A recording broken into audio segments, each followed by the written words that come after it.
Commerce and management hub. Smart commerce and management హబ్లో ఇవాళ problems with performance appraisal చూద్దాం. అంటే పర్ఫార్మెన్స్ అప్రైజల్ చేసేటప్పుడు కొన్ని ఎర్రర్స్ తప్పుగా చేస్తాం. అవి ఎలాంటి ఎర్రర్స్ అనేవి ఫామ్ అవుతాయనేది చూద్దాం. Judgement errors first one. Management commit mistakes while appraising the employees performance due to certain basis and errors. These are as follows.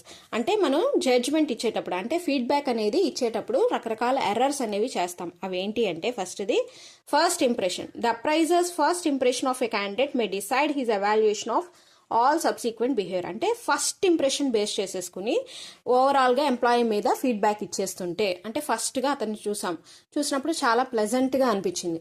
వెంటనే ఏం చేసాం, ఎంప్లాయీ ఫీడ్బ్యాక్ ఇచ్చినప్పుడు అతని పర్ఫార్మెన్స్ ఎలా ఉంది, అతని అచీవ్మెంట్ ఏంటి, అసలు అతని ఓవరాల్ పర్ఫార్మెన్స్ ఏమీ చూడకుండా మనం ఏం చేసాము, అతను హార్డ్ వర్కింగ్ చేస్తున్నాడా, జాబ్లో ఎలా ఉన్నాడు అనేది చూడకుండా ఫస్ట్ ఇంప్రెషన్ బేస్ మీద మనం పర్ఫార్మెన్స్ అప్రైజల్ అనేది అంటే తన యొక్క ఫీడ్బ్యాక్ అనేది ఇచ్చేసామనుకోండి ఎంప్లాయీ మీద, దాన్ని ఫస్ట్ ఇంప్రెషన్ ఎర్రర్ అంటారు. ఫస్ట్ ఇంప్రెషన్ బేస్ మీద మనం ఫీడ్బ్యాక్ ఇచ్చేయటం. Next the halo effect. It occurs when a person's overall positive impression leads to a more favourable evaluation of their specific characteristics or performance. అంటే ఒక్క positive character పెట్టుకుని, అంటే for example అతను ఎప్పుడు పంక్చువల్గా వస్తాడు అనుకోండి, అంతే అది చూసుకుని ఓవరాల్ పర్ఫార్మెన్స్ అనేది చాలా బాగుందని చెప్పేసి పాజిటివ్గా ఇచ్చేసాం అనుకోండి అతని మీద, దాన్ని హాలో ఎఫెక్ట్ అంటారు. హాలో ఎఫెక్ట్ అంటే ఒక్క పాజిటివ్ క్యారెక్టర్ పట్టుకుని ఓవరాల్ పాజిటివ్ ఇంప్రెషన్ ఇచ్చేస్తే, మనం పాజిటివ్గా కనుక ఫీడ్బ్యాక్ ఇచ్చేస్తే. అలాగే next the horn effect. It let's to ఓవరాల్లీ negatively evaluation due to A negative overall impression.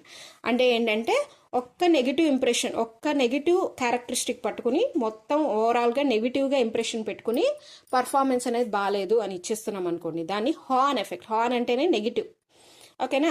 Next the leniency.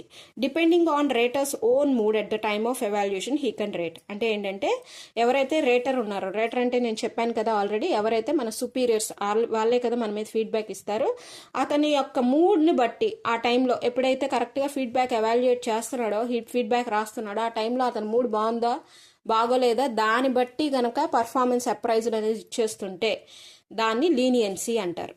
Next central tendency, stereotyping, ఇంకా recency effect, poor appraisal forms, lack of rater's preparedness, ఇవన్నీ ఉన్నాయి.